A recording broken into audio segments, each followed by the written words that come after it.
The Lakers will pick second overall for the third year in a row. The Celtics, who had the best odds to win thanks to a previous trade with the Nets, win the lottery. Boston is the third team to have the best record in its conference and win the #1 overall pick.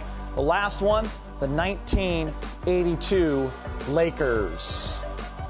Big game, James. Yeah. By the way, I apologize for the mauling.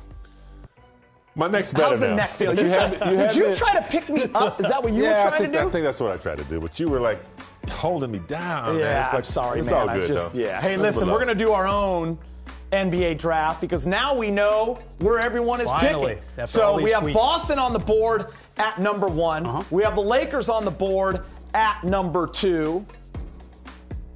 Who's picking third again? Philadelphia 76ers. Philadelphia Sixers. Fourth, the Phoenix Suns. All right, so Boston, they're on the clock. What do you think, James? Everyone's saying Markelle Fultz. Do you believe that, and why? Danny Ainge is on the clock. What do you think?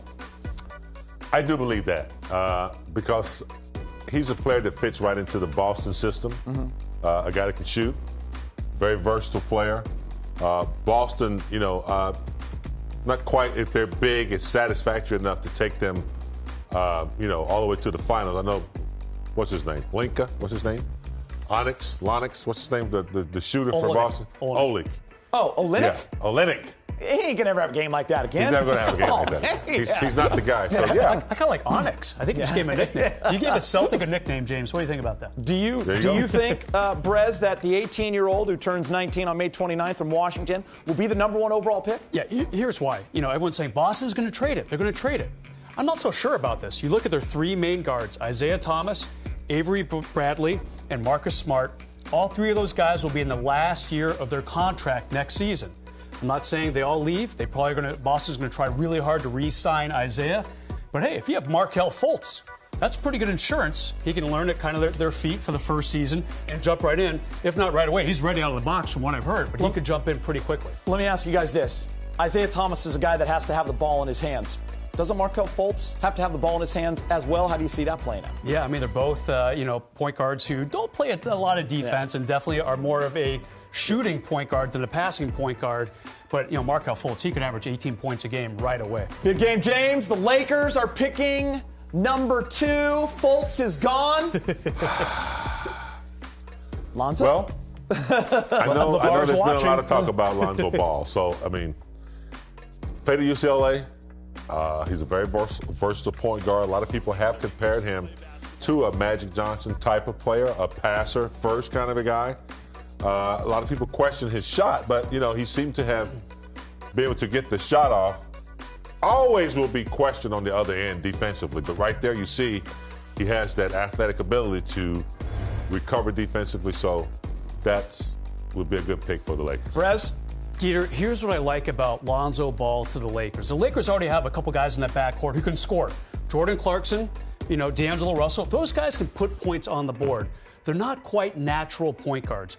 When you're looking at Lonzo Ball, this guy puts his teammates in incredibly good spaces on the court when he gets the ball to them. They're never in like a bad position. They're not in like a hurried position. He puts them in such good spots.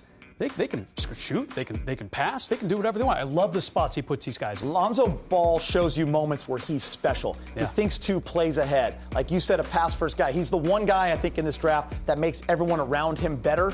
And that's just something you cannot teach or coach. Yeah. Is there a wild card? I think it's De'Aaron Fox. What do you guys think? The kid from Kentucky, that he's the best athlete in the draft. You saw what he did to UCLA and Lonzo Ball in the Sweet 16. Magic was at that game, and that's why these personal workouts become so important.